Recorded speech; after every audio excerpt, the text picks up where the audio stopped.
Before we start any kind of analysis or anything in the charts, I just wanted to say that all of this is for educational and entertainment purposes only. None of this is financial advice. We're not showing any kind of signals.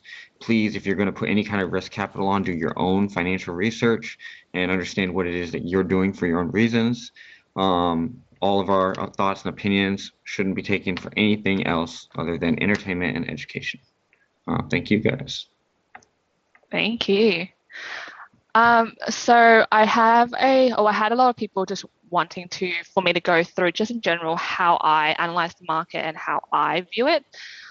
So I'm going to do a very basic top-down analysis and actually explain why I pick certain zones, just because I feel like a lot of people do get confused why I classify a breakout structure or why I classify a certain area as a supply or demand zone, just so that I can, kind of clear up those confusion there. So we'll start with a clean chart. So I am going to be focusing on GU because that is literally my pair. I do not like any other pair but GU, so that's the one I'm looking at today. So for me, I always start on the daily. So jump over to the daily, and what we do is we look at structure. So how I define a structure is, yes, there needs to be a candle break. So I'll start with this, for example. So that's that one. So let me just quickly mark that.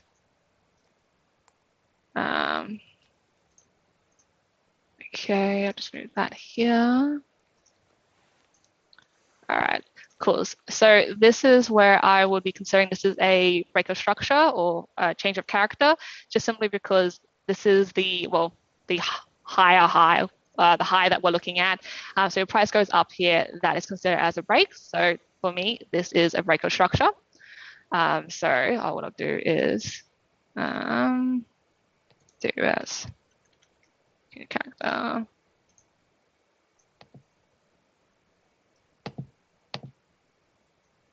Cool. So that's that one, and then we'll just keep going up. So this is the next point here, down here. Then there was that slight shift that was right here. So you can see here, there was a slight shift where candle did actually wick slightly below here and close below it. So that is considered as a change of structure for me. So I would be looking at this as, oh, actually, wait, hold on.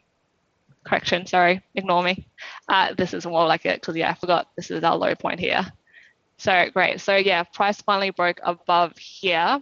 So that means this is the lowest point we've gone. That is our swing low. And then this is our new swing high up here. So that's what we're looking at. And then obviously on the daily, I do look at key areas, key of interest areas. So for us, there was this particular area here that price came and tapped into. And then again, this one here, which price kind of ranged around here, but then ultimately respected this area here. And then we eventually broke up to the supply of here. So that's all taken out. And then we're currently sitting up here right now.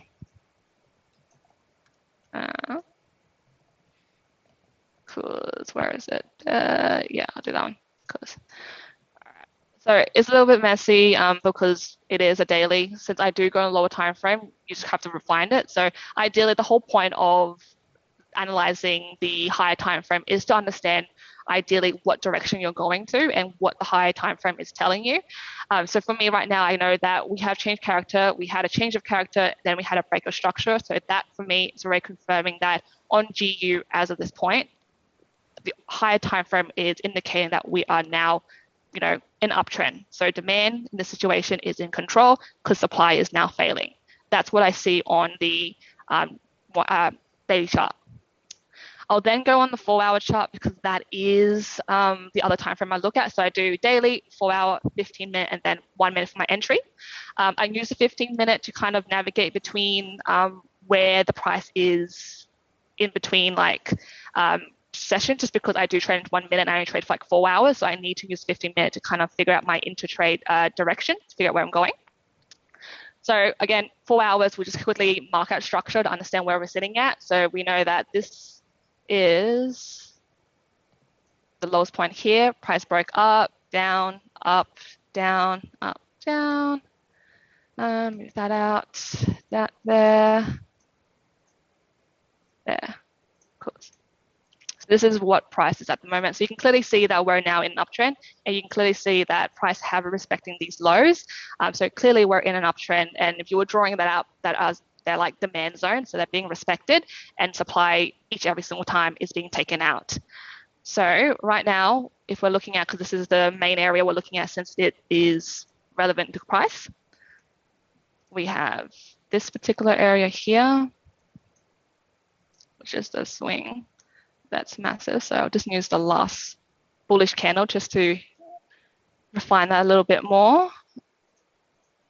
Yep, there we go. Then we obviously have this section here, because that is the current high of the market now. So that's what we expect if price still continues to follow structure. We expect the supply zone or the high here to be taken out. So right now price is here. We also know that for a fact is here. I'm just gonna do that. And then that's essentially all I need to see. So nothing else I need to see here, because again, if we're looking at like the inside of it, you can see this is like a flip zone. So essentially price, well, this is like the demand zone that caused the breakout structure upwards. So price, naturally you want to see price come back and respect it and then continue up.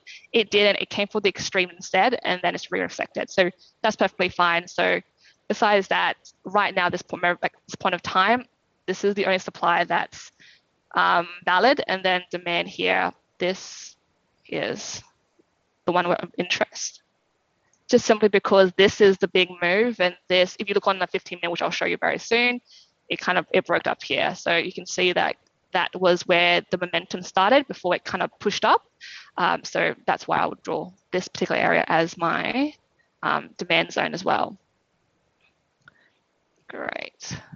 So again, 4 hour tells you the exact same stories that the daily tells you. So clearly we're in an uptrend, demand is in control, supply is failing. Exactly the same thing that daily is telling you. So you can see that we're obviously in pro trend between the 4 hour and the daily. So that's already a good sign. And then if the 15-minute gives you exactly the same thing as well. So you have 15 minutes saying demand's in control, we're bullish, 4 hours saying exactly the same thing, and daily saying the exact same thing. For me, what I found is that that's where you get the cleanest move, just because price doesn't, wick out, doesn't consolidate, doesn't flake out. It just kind of has that momentum to push up. So for me, like trading with the trend, as everyone say, is your friend. It's just a lot cleaner than going against it. Okay, cool. So let's go on to 15 minutes to see what the 15-minute chart is telling us. So let's have a look. So we can see here that right now we're starting down here very quickly. Yes, this was where news first started yesterday, where that news pumped, and that took out all of this high here.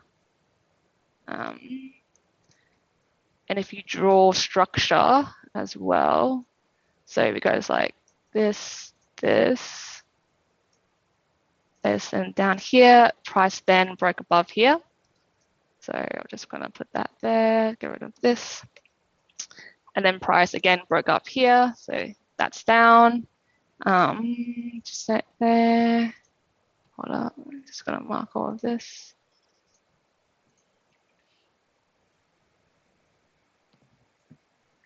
And now we're currently just up here at the moment, just kind of ranging a bit, because it hasn't closed yet. It's still sitting here. So it wicked up here but didn't close. And this is actually an area over here.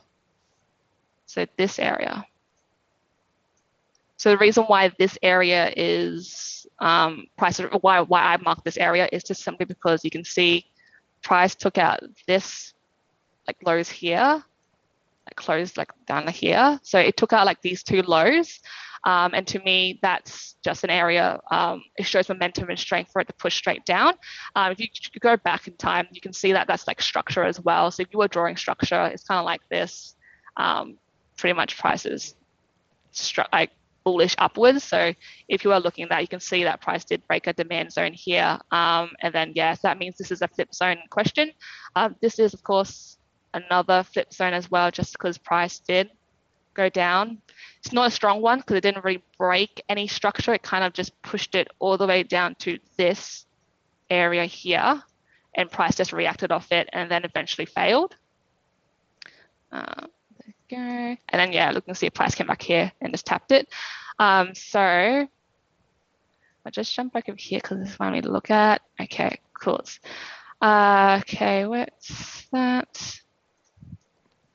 All right, there. Okay, cool.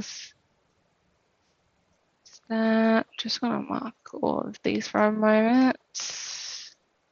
Okay, great. Perfect. So for me, just to be clear how I mark certain areas, in particular, I really do need like break of structure. For me, ideally, break of structure just makes it tells me more that momentum's in the market. There are some cases where there's no break of structure, but price does respect off it, which is perfectly fine. It does happen. So for example, here, didn't really break any structure because the high swing point is up here. Didn't really break that much structure. It's kind of like there, but price did react off it. If you kind of look at it more like deep, you can really see that, yeah, it's probably because this price was reacting off this particular supply and then actually broke through and actually break structure down here. So that is why price was reacting off this particular zone, just because it is a flip zone. So demand obviously was in control. So we kind of expected price to come back and react off here, which it did. This is where like what you started at the start, came back again. And yeah, you can see again, it still did respect it because it didn't close below the demand zone. So for it to fail, it needs to close below the actual demand zone itself. It hasn't. So that means this particular demand zone, it's still valid and it's still holding on the 15-minute time frame. So we're looking now at like just currently at current price. What do we see? So if we're looking at like very like fine areas, because I know yesterday when I was training, when a lot of people were training GU and looking at the charts when I was monitoring it, there was these particular areas that price was kind of reacting off. So I know some people will consider these as like supply zones. I personally don't, just simply because they haven't really caused any kind of major break. On the lower time frame, they did, absolutely, but on 15-minute, which is the time frame I look at, it hasn't. So what I'll do is normally I'll do this, draw that. So price kind of broke that. It did break this, which is this particular demand zone here. So if we were refining that, goes that, breaks through, then obviously breaks up. This is now the big massive range for the demand. And then this is kind of what we're looking at. So again, if we're looking at it very closely, this particular area broke, this particular area broke. So this means this was the last move that caused the breakdown. So this would be a supply zone I'll be looking at. But again, you got to bear in mind that it is going towards a bigger 15-minute zone. This is a massive zone. Yeah, 100%. I understand. I only draw it this big just simply because for me, this is the whole range for the flip zone. And since price can, react anywhere between here. So it can react like here, it can do here, it can go all the way down here and react. You just don't know. So I generally just have it like this, and I just monitor price and see how price kind of moves throughout this zone, but being aware that this is a demand zone. So ideally, I do expect price to react a bit bullish and break upwards. So it did break up here. So it did respect it here and gone up, and that would be just before the London opened, to take the liquidity that was sitting up here. Liquidity sitting here.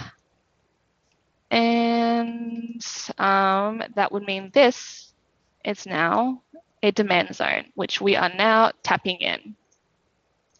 Great. So yeah, this is demand zone. So pretty much I'm just sitting here, I'll be watching charts and just drawing my zones as we go by. For me, there's not really any supply zones that really stand out to me, obviously, except this extreme high up here, just simply because this is like the structure. I do expect it to be bullish, following structure on the higher time frames and expecting price on the 15-minute to follow the same thing. But you can see here that demand did hold. So demand held here, demand's holding here. And if demand holds here, I do expect it to go out and just take out this high. That's just from what I'm reading. Again, price can do whatever it wants to do. You just never know. So you just have to kind of react rather than predict. Okay. Okay, cool. So I'll just quickly run through how I enter trades, just simply because I like to make my trades very, very, very rule-based as much as possible. So from analyzing down to entry, I wanted to make it as rule-based as possible. So I'll use the example of last night, because London gave a beautiful setup last night. Last session, London. So this is what I'll show. But actually, this is the other one. Here you go. So how I trade is I like to use like boxes. You can see, I have so many boxes around my screen. It's really messy, I know. I just like having them. It just makes it easier for me to understand the market from what the higher time frame and lower time frame are kind of telling each other and how it's bouncing off each other. So for me, if I'm looking for trades, zones are very important. Like if you have the incorrect zone and you're trying to take trades off zones, you will get a lot of losses. And like on the 1 minute, you do actually get a lot of these happy trail print. Like you can see here, like they print everywhere. If you don't know exactly where to trade and you don't have criteria to enter in that trade, you will take so many losses and it's just, you wouldn't know why. So you have to filter them up. So that's how I filter them. I filter them by finding key areas on higher time frames, especially 15-minute zones, and wait for price to come and react off them and then look for my entry.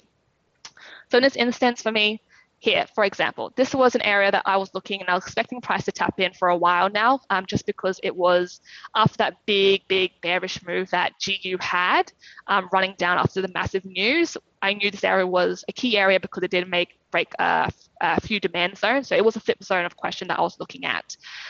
So how I approach this is I will wait. Comes up, I will wait. So I will draw a green box from, because I'm looking for sells, the last bullish candle before the down move. So for me, it will be this. So last bullish candle comes down move. Once price close below this or wicks below it, I count that as a valid box. So that's fine. So valid box. I will wait for price to come back and either do a retest. Generally what I'll do is I'll look for, when price does break, it will print a happy trail print. I'll wait for the retest, wait for it to come, and generally when it pulls back, it does give you the opposite happy trail print before it gives you your entry print. In this situation, because I personally would, because price did actually trace backwards and then gave me a happy trail print within that box, I consider it as a valid sell option. So for me, I would have taken this trade. I would have lost, which is fine, perfectly fine, but this is my entry. So green box, broke below it, great, comes back, either gives me a happy trail print of the opposite face and then gives me my smiley face, or it just comes back in, just retests the box again and gives me an opposite smile face. Either one works. Perfect. So this one's a loss. Great. That's okay. So for me, I'll just keep waiting. Looks like price is not ready to go down yet. So continue just drawing my boxes. So if you draw from here to here, you can see price did wick up here. So that's fine. Then you'll draw from here to here.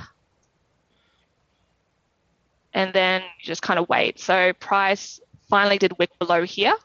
So that means this particular area, this green box is now valid for a sell.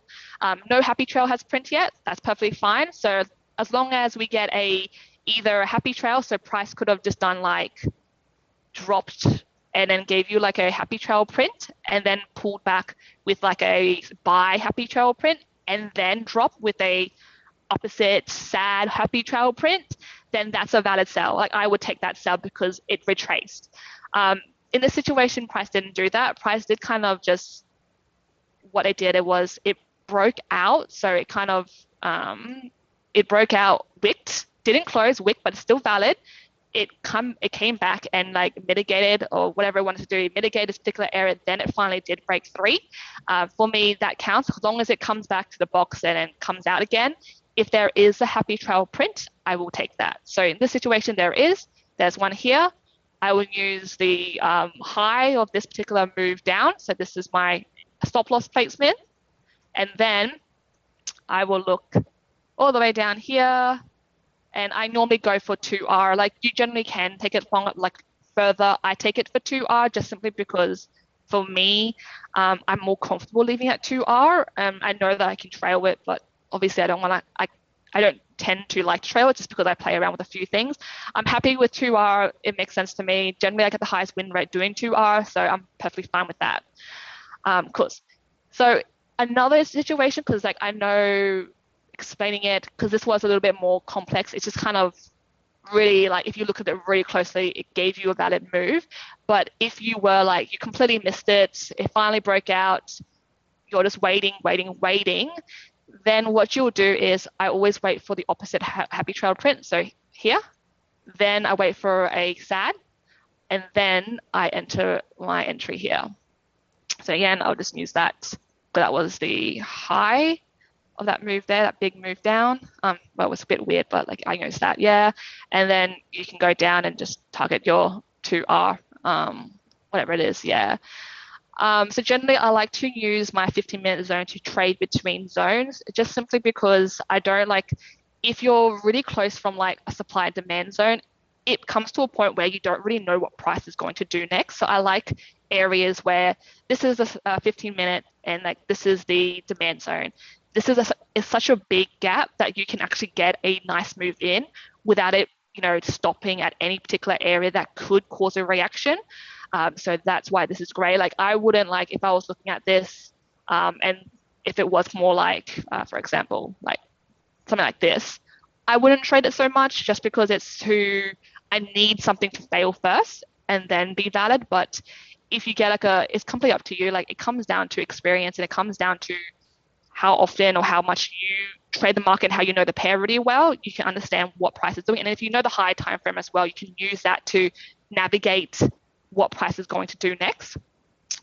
So those are just a few trades I do take. I do take only a couple of trades during London session. I sometimes take mix. I do trade in the 1 minute, yes, but I don't take that many trades. Like I will max out probably about 1 to 4 trades, I'll be honest.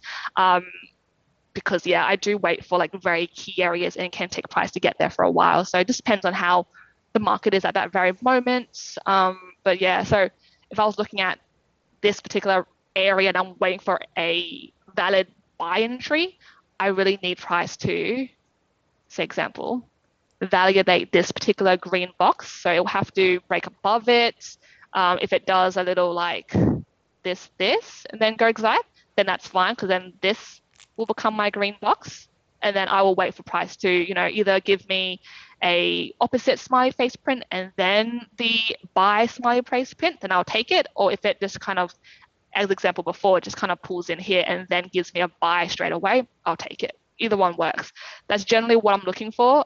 So I do try to make my strategy as my strategy entry rules very rule based. So it's either you get in or you don't get in. There's none of this whole, I don't know, I feel like prices might pull back a little bit. It doesn't really fit. It kind of does, but I'm not too sure. None of that. It's either black or white, you know, yeah, that's it. Then nothing in between. But yeah, so that's pretty much it. I just kind of waiting for price now to kind of give me something. It might not give me anything there, which is fine. I'll just kind of follow. So if that does fail, then that means we're looking at a new flip zone. So that would just mean this would be the area, the supply zone that I'll be waiting for price to come back in, seeing what it does. But yeah, at the moment, I'm just kind of monitoring for what price does. Don't really know. It might respect this, it might not. Just depends if we have the strength to. But yeah, that's pretty much it. Cool. Do you guys have any questions or anything you want to ask before I chuck it over to Jeremy to run through his strategy on DAX?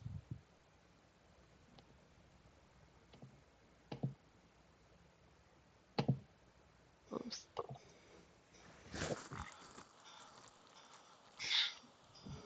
Wait, Jeremy. Okay, cool. Alright, cool. Okay, guys, do you have any questions? I'm always in Happy Trail, so you can always ask me there, to be honest.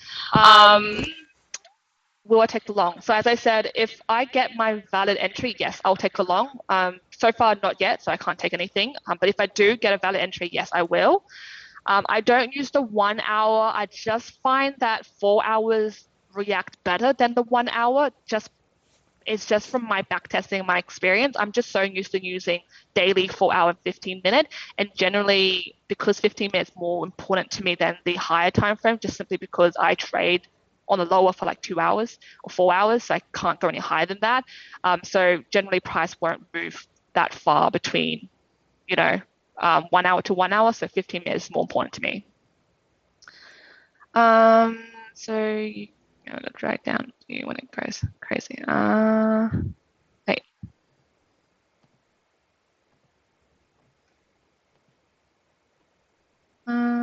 Okay, cool. What I'll do, Jeremy, I'll just pass it to you so you can set up your charts. Happy Trail 2100. Like here or like because I do have a different time. Like you mean like this big move here? Is that what you're referring to? That big buy here? I wouldn't take the entry here, no, just because your time 2100. Oh, okay. Like back here. So here. Yeah, is that what you're referring to? This particular area here? Yeah, okay. Because no, I wouldn't take a buy here. Just because if you look very closely what price did, if you're looking here, because like I was expecting a buy here, this is a green one here, right? And price broke above it. So it did make a massive big move. It hasn't come back and given me a buy signal after it came back. So essentially just broke through. If you were looking for an entry, I didn't look for an entry just simply because I didn't see any valid entry here. If you were looking, because like if I was drawing, this is my green box here. I personally didn't take it. First of all, I wasn't here because I was out at the time, but I wouldn't take it just because it kind of wicked and it didn't really hold. And obviously, I like to take high probability trades. This to me, like because it did break the first demand, which is the news one, and generally I find that price reacts off news where the area starts to news. I generally expect price to react off there. From my experience, I generally expect price to also retrace back there as well. It did it, and it kind of did like push below it just slightly. So it does mean like the chances of this holding because it did get mitigated once. I didn't think it will be able to hold it again because it's already been tapped like 2 times already. This is like the third time we're in. So it's kind of like probability wise, it's just not there for me. So I wouldn't take a buy because again, you're just kind of predicting or trying to predict what price would do. And for me, I rather react of what price does. So what price tells me, and then I use that information to take my entry. So as long as price meet all my entry criterias, I will take it. But I do prefer like unmitigated areas where prices have tapped once, twice is okay, but once is ideal. And then that's it. Like I will take it. So this one, unfortunately, yes, I did miss this buy, but that's all right. Yes, so price prints a smiley face on its way down, then it pulls back down, smiling on its way. Wait. Okay, cool.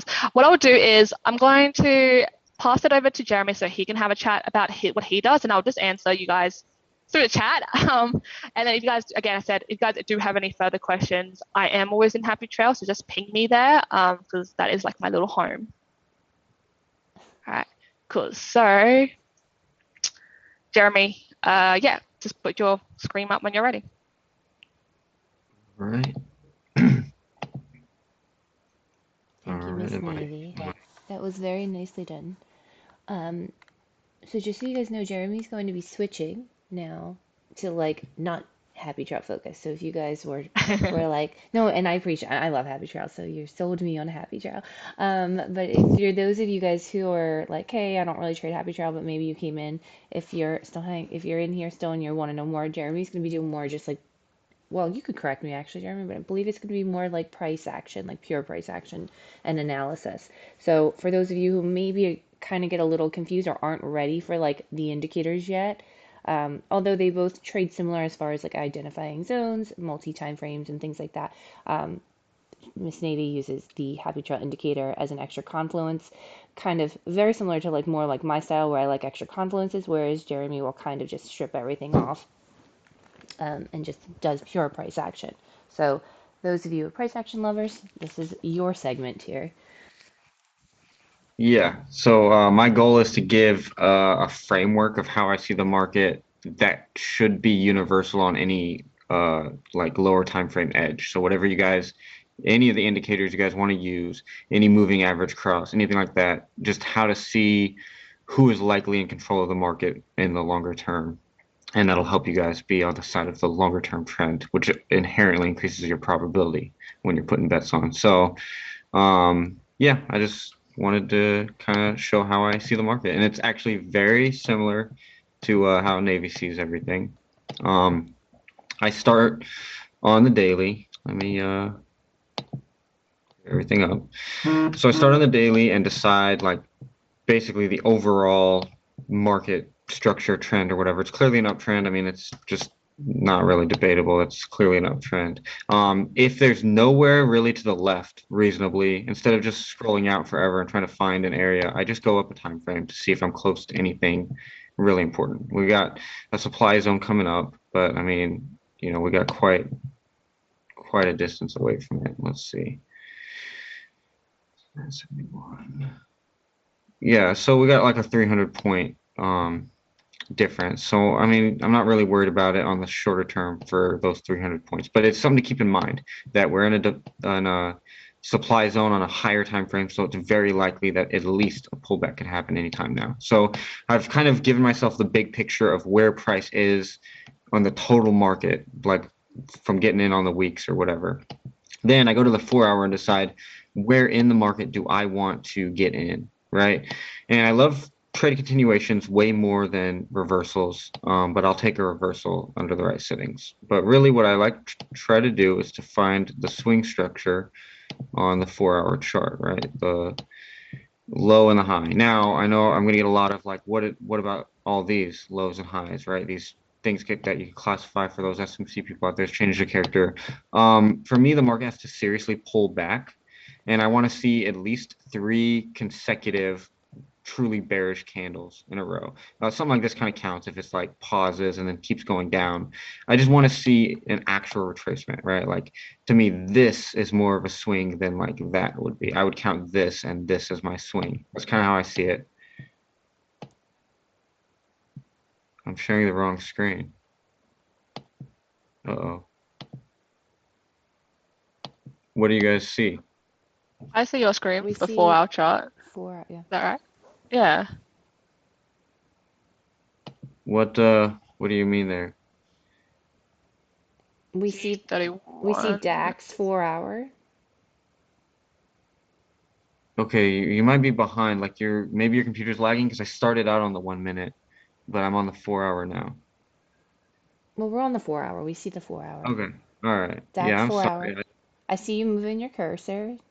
Cool. Okay. I'm gonna continue. I really hope you can get that situated. It looks like it's a problem with your connection, maybe. Yeah, you're probably lagging, so don't stress too much about it. It's also being recorded, so if for some reason you really needed that like segment there, but yeah.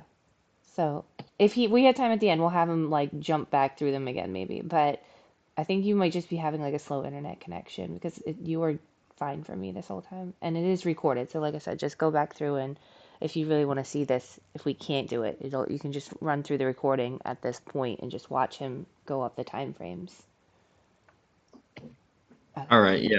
So I'm just gonna go ahead and continue on. And what I like to do is on a higher time frame. Specifically, I do this on the 4 hour pretty much exclusively. I won't get into how I use it on the 15 minute. Unfortunately for you guys, I don't have enough time. But for the most part, I just use it on the 4 hour, the fib. So what I like to do is I like to drag the fib. As you can see, I have everything disabled except for the golden zone.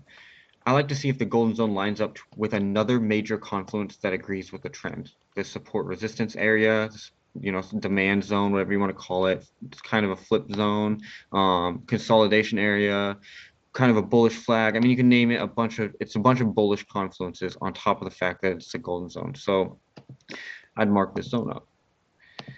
And what I want to see is price tell me that it's changing direction at that zone. So now in order for price to change direction on the 4-hour, it has to break through the 1 minute, 5 minute, 15 minute, and 1 hour, right? That's just how it works because the 4 hour is made up of all those candles.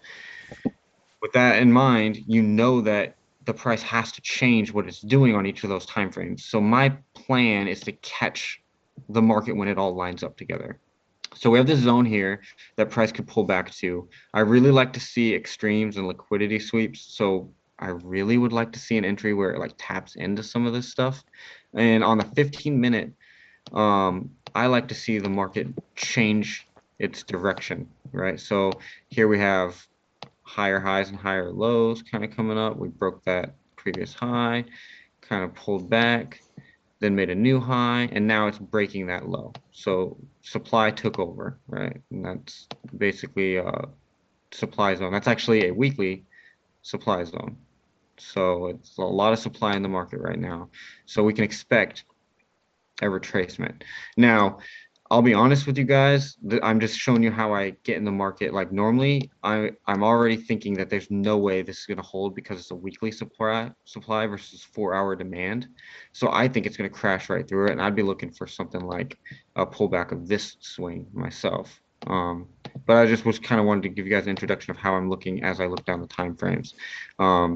But you got to be mindful. You always have to be mindful of where you are on the higher time frame. And if you have no reference point to your left, you have to go up a time frame. You got to know if you're in a danger zone, right? Because like I said, I'm biased for longs, but that's a major weekly supply zone. So got to be careful. So I'm looking for, personally on this one, a much deeper retracement. But let's just say, for the sake of this, I was looking for the original retracement that I wanted to show you guys. On the 15-minute, I would want to see it come down and tap out the liquidity in this area to hit one of these demand zones. And because of how much supply it's picked up, I want to see it taken out. So I personally would want to see it minimum touch here.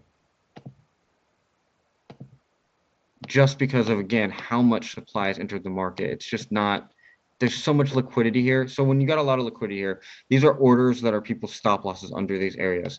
That means that even if someone wants to go long and they don't want the price to get any lower, if they're market makers and they can move the market, they want to suck up all that liquidity and get those orders filled so they can move the market for free. They don't have to spend any of their liquidity.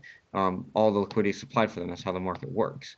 So they want to push the price past all of those stop losses, again, only because of how much supply is in the market. Like we're on a very high time frame, so that's nothing. You know what I mean? That's not very much movement. So I really want to see that liquidity taken out. Then when that happens, you'll often see something like this. It'll come down and start bouncing and change its character, break the swing structure or whatever. And that's a signal that demand is taken over. Okay, so I like to mark up where that's happened that hasn't yet been revisited. And then I like the idea of price coming back to revisit that area. It smashed right through it now, but you could also do this, like if you want kind of lower RRs, but way more opportunity, you can take the whole zone, right? That's what I used to do. Take the whole zone, and then you got an entry right here. So it hits that area. Let's roll it back.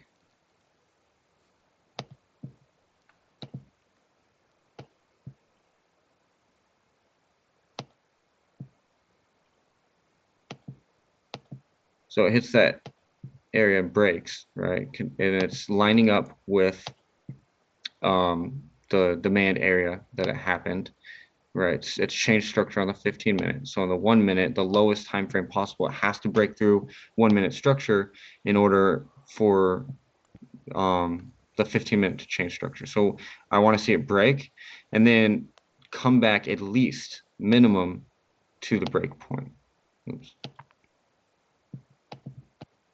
So if you're really, I wouldn't take this trade. I'll be honest with you. I know people get impatient and feel like they're missing trades. You can get real close to it, but I want to be really strict with my stuff nowadays. So personally, I wouldn't take that. I'd just consider that an inducement. But I want to see it pull back basically. So it did pull back a second time, couldn't break that, and that's kind of a different concept, right? The first time, I'm not going to get tricked into that. The second time, though, that's actually a pretty valid entry signal because it's still around the area. Everything in the market moves in zones. This is like an imbalance, whatever you want to call it, that it broke through and decided to test that. It's got a lot of confluence. So you could, if you wanted to get aggressive, you could totally safely, in my opinion, take this entry instead, because again, it barely broke the high, or at least visited it. It definitely changed structure. It's lining up with the 15-minute, and then just use whichever one is lower as your stop loss. Just take this little, and I even like to give it like a little bit of breathing room myself. Let me turn off my magnet. I personally would give it some like breathing room. It's the 1 minute. You don't have to get like crazy with your stop losses and stuff. And then safety, honestly. I mean, this is the beginning, and we're using 4-hour structure, but you never know. The price could always come back and pick up more orders. So I personally like to use these zones. And if you'll notice, I don't aim for the top, even though liquidity, if it shows me all this stuff, it should take that liquidity out. But why risk it? This is already a 9-hour trade. I don't know if it's going to play out or not. I'm just going to play it for you guys. But this is basically the type of thing I'm looking for. I'm looking for the structure on the higher time frame to match up. See, I mean, nice quick trade with the structure on the lower time frame. And so the same thing as I look at right now, same exact concept in the market currently, is we're in this major supply area for it to pick up short orders. Basically, I don't also like to use terminologies. I've used them for your guys' convenience. This is all the same thing to me. You can call it support, resistance. This happens to be resistance, supply area, leg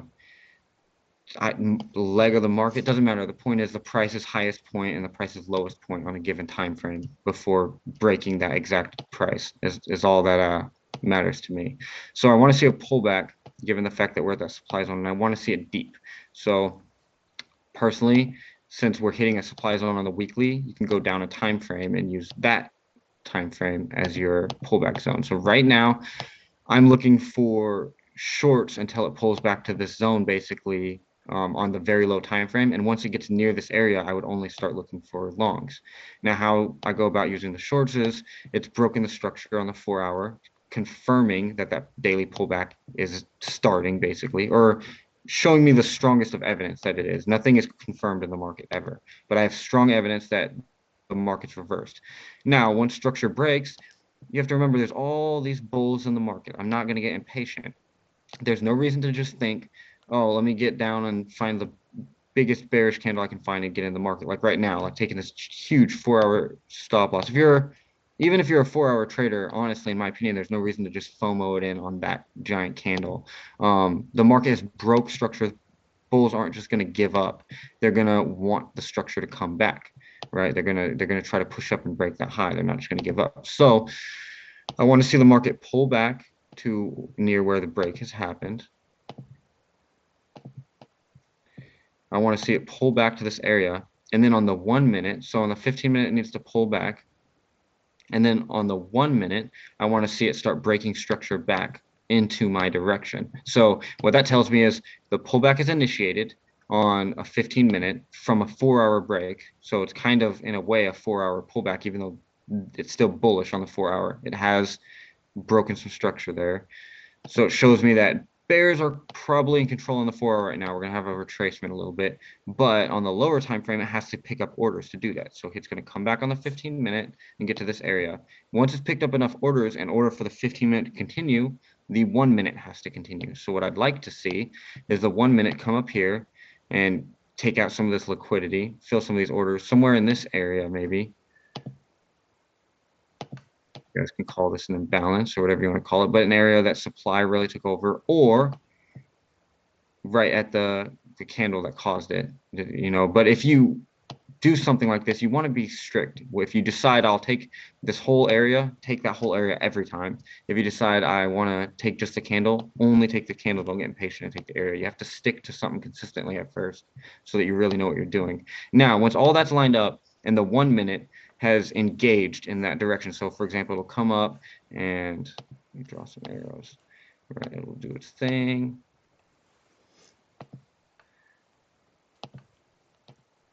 Right, boom, boom, boom. Try to like fight here, finally break that structure, get up here, and then it'll do like a little fight probably. This is just most likely. I mean, it doesn't always turn out this way.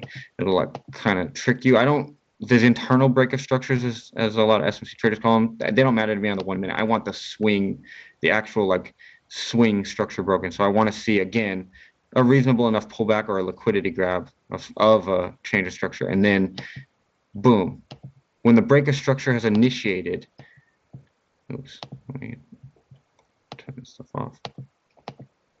Oops. Sorry, I'm used to using my phone for all this kind of stuff. When the break of structure is initiated, in my opinion, it doesn't matter what your edge is anymore on the lower time frames, whether you're using one of the indicators given in the trade floor or you're using engulf things or supply and demand zones as it picks up orders or continuations with engulfs or whatever it is. You're now good for shorts because you have all of this confirmation together, right? The 4-hour break, the 15-minute pullback to that area that caused the break in the first place where it was going the other way, and then the 1 minute structure break, which has to happen first. So by itself, I just really want to stress this to new traders. By itself, a 1 minute break of structure doesn't mean anything. Look, that swing structure was broken here and barely any movement before coming back down. That happens all the time. It doesn't mean anything by itself. It's when you line up every other time frame together that that 1 minute structure is engaged, matching the other time frame. So now your probability has just gone up. Now you're ready for shorts, in my opinion. And that's how I trade. Now, my specific entry model, personally, what I just showed is basically my entry model. Like once it breaks that structure, it'll try to pull back a little bit just to get me like a tighter entry. And I'd take like a, maybe like a, something like this, like where the break happens. And then you want it above the zone for, and like that to me is above the zone. And then, you know, don't be greedy, you know, aim for the low hanging fruit and take your big, you know, let's look at that 3.5 hour baby on this, just random. I mean, we don't know if this is going to happen, but I'm just saying, and the probability that once all this is engaged, that it'll at least come down and try to get this liquidity, even if it is going to come back up higher, is higher because of all the timeframes you're lining up. So you have a really high probability of it following through at least to where that demand was taking over, at least. And since your risk amount during that high probability setup is so much less than your reward, there's no reason for me not to take it. And that's how I risk my capital personally. And yeah, so we'll give like one random past example of the market kind of like doing its thing. Let's see, I showed this on a previous thing before, so let's show when it changes the other way. So we had a downtrend and then the market broke structure and made an uptrend, right? So I want to see it pull back to where it kind of like did that. So this area, and then on the 15-minute chart in that zone, I'd be looking for it to break its structure to tell me that now it's time for the 4-hour to continue going. Okay, so it broke its structure right here. And so now I'm looking for kind of zones that haven't really been visited for price. So we have this kind of zone that started the move here, but all these wicks were clearly visiting around that zone before getting enough orders to come up. So it picked up a lot of orders. We have this little come up, but again, we have a big wick covering that kind of, and then this movement right here that wasn't really revisited. So I personally would like to see either this or this visited. If I do this, I'll be really aggressive with my take profit, like 2R or something like that, because I really want to see this get taken out for more probability that's going to use those orders to go up like that. If you use this as your stop loss, you could get swept kind of thing. So I don't like to be a part of that. And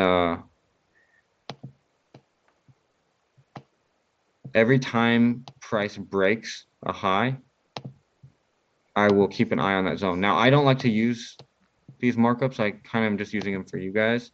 I'll just use my eye, like when it gets back. I keep going down the time frames as price gets closer to a zone. So, for example, if price starts coming up to this area, I'd zoom into the 15-minute and see what the 15-minute does, see if we're going to get a pullback. If the price comes back to these areas on the 15-minute, then I'll zoom into the 1-minute and see what it's going to do.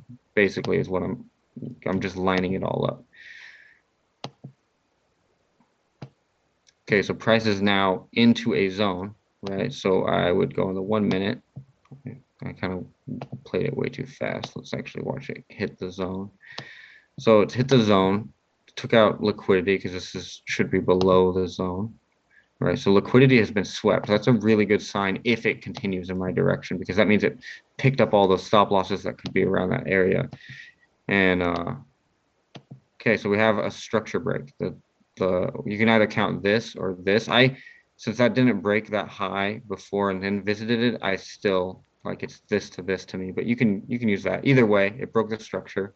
So now it's lining up with the long orders, right? And now this is not a steep retracement, so I'd be very aggressive with this. So after it comes up and breaks that, it comes back down. This to me would be a nice valid entry with that candle, except because, like I said, it has not retraced very much at all. I would be very safe. Like, let's say you go for 2R, it has to go through structure for that 2R. And again, I expect a stronger retracement. So I would be really conservative in this kind of trade and just take that 1-minute structure. And again, the reason why, in case you guys didn't catch that, is because there's a lot more areas that haven't been revisited that it could pull back to and pick up orders. And I'm careful about that because those are the entries that I want to get to aim for that high. Like if I'm aiming for that 4-hour high, it needs to seriously retrace. Otherwise, it's too aggressive for me to aim for that. So I get nice and safe. As long as my target is above 1.5R, to me it's valid. Okay, barely a win, right? Depending on your spreads and stuff like that. That's why you got to be careful with spreads, but barely a win on that one. And that confirms that the market is bullish because now we have that change of character and a break of structure. So now we've really confirmed that the market is bullish. And so that zone's been taken out to me. I could aim for that 15-minute high. I don't care. Like I said, I'm expecting a bigger pullback. The zone's been taken out. I'm not looking at it anymore. I got my trade on it. My FOMO's done. I got my 1.7R. Yeah, 1.77R. It's done. I've moved on with my life, right? I don't feel bad if it keeps shooting up. I don't care what happens. All right, so now that zone's been taken out, it's coming back down. This is the next zone I care about. I do not care what the 1-minute does anymore. I don't care if it goes bullish again until this zone is tapped, if that makes sense. Or until that high is broken. So personally, I'm out until, okay, so the high's been broken. So again, we have a new area to keep an eye on.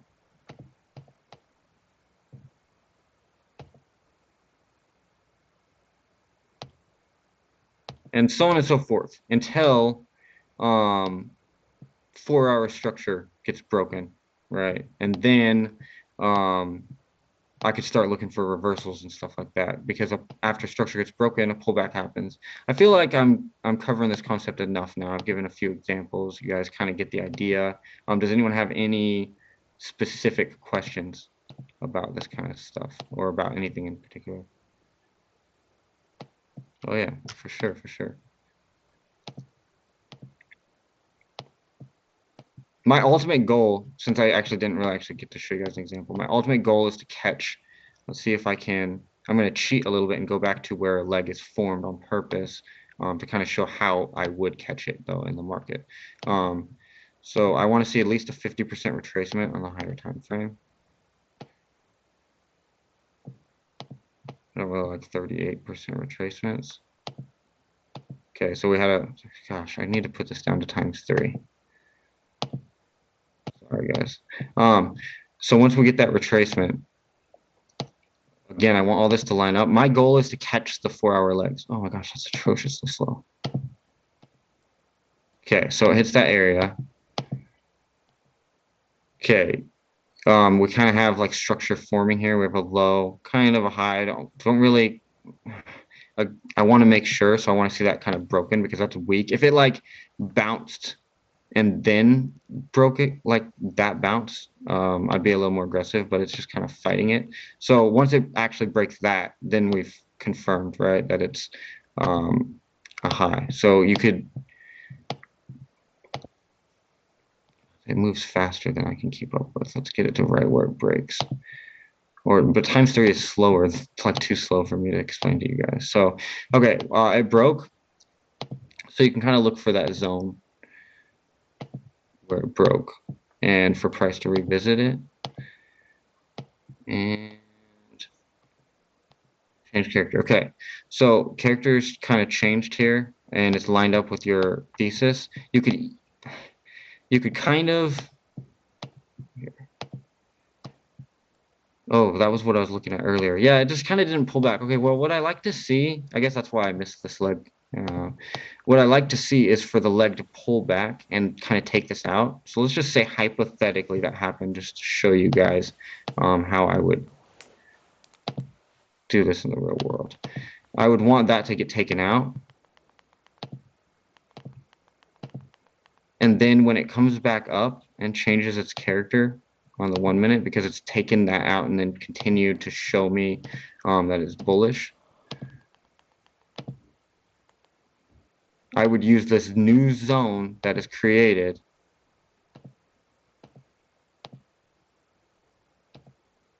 That's my entry. Okay. And below the zone with some breathing room. And at that point, it's valid. I guess I can't really show you guys live and play it out because I just cheated and made up a scenario. But this is what the scenarios I'm looking for. Oh, that's the arrow.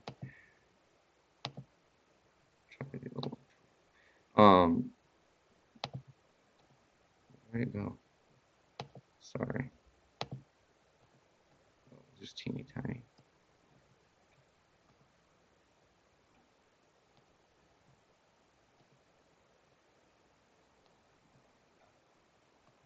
So, and these are like the golden kind of trades.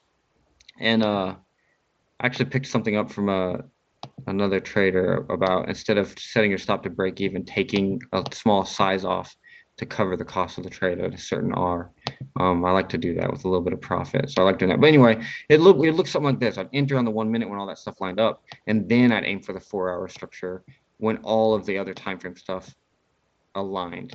And trades like that are beautiful. I mean, look at that. It's 14R trades, stuff like that. But because you're looking for all of that stuff to line up and sometimes you get fatigued watching the market and things like that. In the live market, you could get aggressive and be like, oh, okay, look, it's about to break structure here. It's already confirmed so many times and like jump in on that or something like that, or the one after it, maybe the one that actually broke the structure. And you're like, yeah, look, now I'm going to take the leg and stuff like this happens. I mean, you're aiming for that same area I was aiming for in the other one, but you get stopped out because that needed to get swept first and stuff like that happens. So my win rate is not as high as Navy's doing things like this, especially because in live markets, it's really sometimes difficult to see exactly the way things are going to go. But in general, the cool part about trading like this is every win you get more than pays for all of the losses and stresses on the way, as long as you're not over trading, as long as you're not forcing entries that are not part of it. Like, let's go back to some clean price action. I can't go to the 1 minute doing this, but we can go to the 15 minute and kind of see how it works.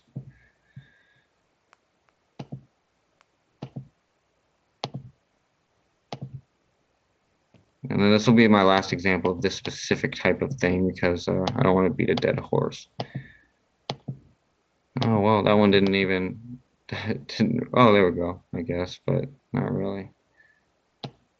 That was a sweep pretty much. See if I can find some other good. So at this point, supply took over, so I'd be looking for that zone to kind of win. So I'll show you kind of how I counter trend. Boom, change a character here. So I would want to see the price pull back to kind of this area, or even these. Okay, and then on the one, oh, please don't mess me up and take off. I'll go to the 5 to be safe. I just want to see it kind of flip back in my direction. Okay, and let's just say like that's good enough for me, you know. Let's take the boom, take it behind that zone, and then you can use that time frame structure that you're getting in on as your kind of area. I do not like to take like I wouldn't try to take it down to the 4 hour zone because you're counter trend trading, even though it did um, change right here. It hasn't confirmed, it hasn't broke structure, so we haven't confirmed the trend changing. It's just the first sign of it when that character changes. So I'd just be safe and do something like that. And you know, you probability is not as high because you're counter trend trading. Okay, so cool. But that's kind of how I see the market both ways. You kind of saw a counter trend trade and a few pro trend trades. So that's really how I analyze the markets. I think you can apply any edge to at least the lower time frame edge to this kind of analysis. Because really all you're doing is looking at price and trying to build a story about why it's going to react to a certain area and get in on that reaction. And you need rules in place every single time to confirm that that reaction is part of your trading edge. That way, even if you're wrong and that reaction wasn't the way the market was going to go, you have a positive expectancy, because my win rate is only like 60%. So even looking at all of that stuff lining up and making sure it's all true, just hitting buy or sell afterward is not enough. I'm still wrong 40 out of every 100 trades. So keep that in mind when you're analyzing the market. The more you line up, and the bigger your reward, it kind of balances out. Like the lining up stuff increases your odds until you start chasing a bigger reward, your odds start going down. So you gotta kind of fine tune it to what's best for your psychology. How much drawdown can you live with for how much money you want to make? You want to make that 150% a year, sure, but can you live with 14% drawdowns? Or if you're on a challenge account, maybe you're doing half percent risk. So that's 7% drawdown using half a risk or something like that. Can you live through that kind of thing while you're establishing yourself as a trader and filtering out the losers and stuff like that? You got to make those decisions. Or you can go like the Navy route, and I mean, she's got an 80 something percent run rate, and she mostly chases 2Rs, but she gets that consistent, you know, a few trades a day at 2R at 80%. You're going to be rolling in money probably better more often than hitting the big swings too. So you just got to balance out what's best for your psychology. I really like getting these big moves because it makes sense to me. The market, it moves more clearly on the higher time frames, and I'm just lining in all the other time frames below that to add up to that. Kind of another thing I wanted to mention real quick while I have everybody's attention and we're all here, because a lot of traders I noticed struggle with challenge accounts specifically. And I just wanted to say that it's okay. Like if you're profitable already, you just have to plan ahead for things like that. Like I recently made a math error that lost me my largest account, and you can't let it get to you. You know what I mean? You can't uh, trade. My point being that even profitable traders go through struggles sometimes, and it's okay. It's not a unique experience, and you losing a challenge or being in drawdown doesn't define you. In my case, it was a singular trade that wiped out my account on accident, but it's still like that's income that was coming in that's not anymore.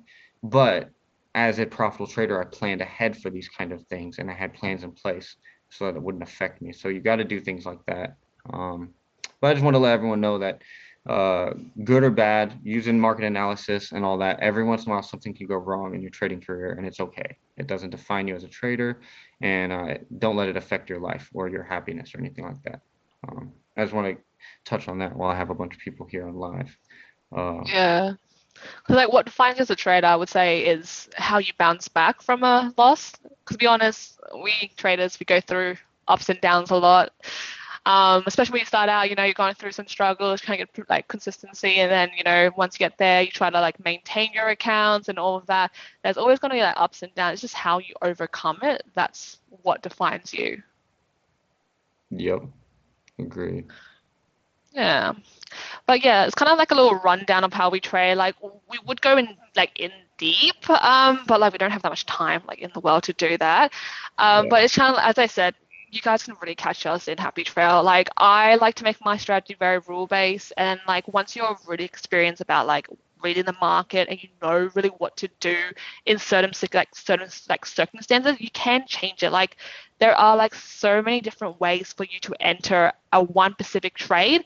It's just it has to meet your rules. So if you have particular rules, you just follow it. Like there's so many ways you can enter it. You just kind of play around with it. So that's what I'm doing. Like if I hang out a little bit in Happy Trail, you'll see that I'm literally playing around with multiple different things. It's in the same area, but it's just different ways of entering it. There's so many ways you can enter it. Like there's no like this is the right way only. You can't do it any other way. Just kind of follow your rules. If you need more like strong like rule-based strategies, like which I find that helps me a lot, it's just like an easy kind of get that mindset or remove that whole I guess thinking behind it, then yeah, just kind of make a very easy rule-based strategy, follow it and just backtest it, see how it works for you, how do you like it, and then once you get better at it, you can kind of change it up a little bit. So you don't have to go deep down so fast and just kind of try to shoot for the moon. Kind of find what works for you the best, and that for me is like a high win rate and lower RR. That just works best for me. Mm-hmm. Yeah. But do you guys have any other questions? Like I said, any other questions or anything since we have our charts up so we can actually show it? So I do have to stop you guys soon. I'm so sorry. Okay, But that's fine. definitely ask questions, please. But we do have to wrap it up just because we have Brutus right behind you guys, who's we're 1 hour apart from one another. So we're a little in his time right now, but that's okay. We definitely can wrap up questions if you guys have them. Ask them here. If you guys want to see more and you would like to see Jeremy and Miss Navy come back on and maybe give you guys a little more detail because they're kind of just giving you guys like quick overalls of what they do. But like if you'd like to see more about it or watch them a little bit more, definitely let me know or let them know, and we can maybe talk about doing more frequent lives with them so it doesn't feel like so much overload when you get introduced to like a new presenter, because it can feel that way sometimes when you get new lives, and then as you get used to their style or like the way they do it more consistently, it definitely becomes easier to follow along with their thought process. But if you guys at all want to see more of it, let me know. If you have a question, ask now. We'll give you like a couple minutes just to type it in, but after that we do have to kind of wrap up just because we are on Brutus's time at this point.